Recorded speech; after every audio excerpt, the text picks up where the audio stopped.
The computer is alive. It's basically fully functional. There are some things that I'll adjust, I'll be talking about in the video, but anyways, it works. I have Windows 11 on here. Currently using OBS to record this video. I'm so used to old stuff. It's just a lot faster. I wanted to do some tests with the smaller Thermalright heatsink, but I ended up just getting it done, trying to finish the builds, and maybe at some point I'll be able to do something with it, but it was generally functional. The thing is, with a 90mm size heatsink versus a 120mm size heatsink, you know, you're just gonna have a lot more thermal mass, and it's just better for a CPU like this. Although I was not able to fit 2 fans on the larger heatsink, just placement issues. Maybe I could eventually somehow attach another fan. Probably wouldn't be 120mm, but it's okay. It has 1 fan in there. I think it's fine for the most part. Also, the Thermalright fans that I bought for the case, I'm not amazingly thrilled with them. These fans have like a slight clicking noise, and depending on the voltages and such, it's more noticeable. But I've kind of tuned them so they're not bad.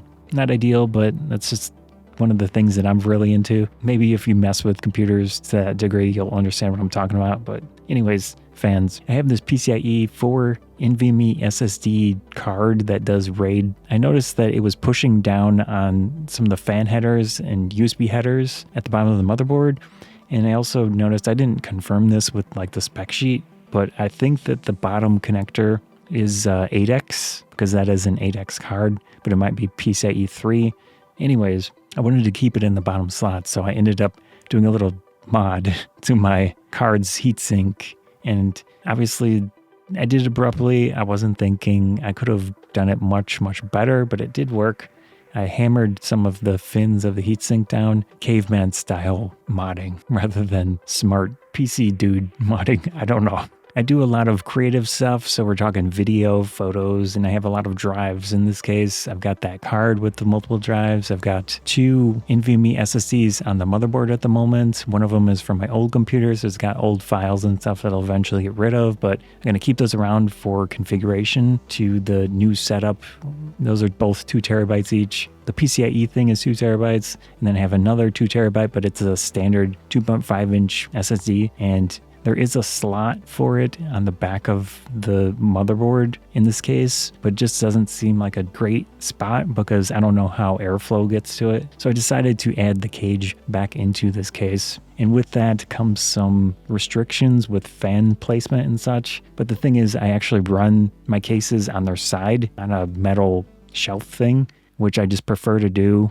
That's just what I do. So I know maybe it's weird, but anyways, the bottom fan has to be 120mm and just barely fit with how the PSU is situated and the connectors on that. I don't know if it's called a south bridge on current motherboards, but basically the chipset was pretty warm after running the computer for a while, and I just wanted to get more airflow on it, so I put another fan in there. And that fan was actually from the heatsink for the CPU. Besides that, I am running a mix of lower TDP right now just to see if it works out without having to give it like automatic PBO or whatever.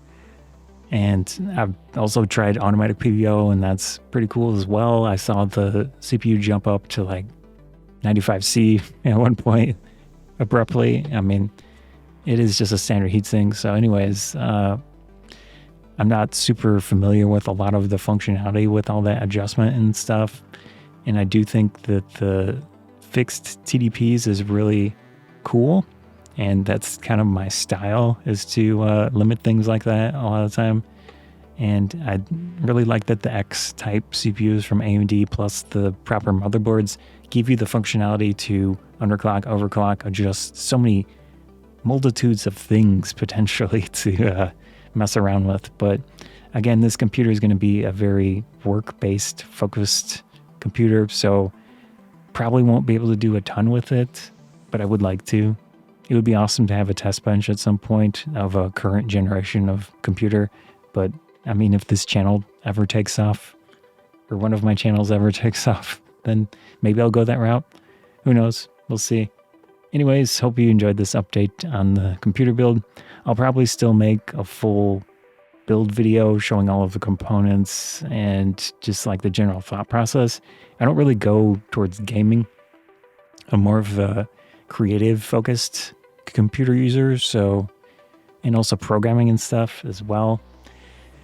So I'd like to go more that direction when I'm able to potentially do more benchmarks and tests, and it would be fun to at least do a benchmark with the 4060 that I did on my old computer and try to do like a follow-up, but I'm not totally sure how that would work because I would have to potentially redo all the tests on this old computer and then do more tests on the new computer and do a bunch of swaps, and it's just gonna make my video work stuff non-functional as I do tests because I don't have a secondary thing to benchmark test on.